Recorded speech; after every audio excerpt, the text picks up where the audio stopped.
બહુ ભણેલા ગણેલા.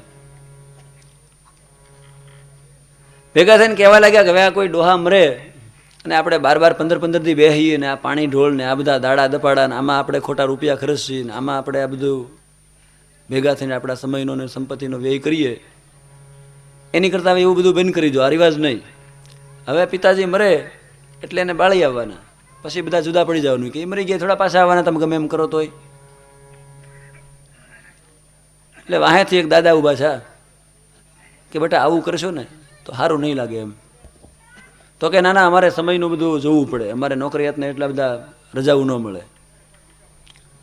ચારે કીધું તો હવે તમારે બાપ મરે કે ઢાંઢો મરે શું ફેર પડે? ઓલો મરે તો એને તમે મૂકી આવો અને આને સમસાણે મૂકી આવો. બાપ મર્યો કે ઢાંઢો મર્યો, અમે તમને શું ફેર?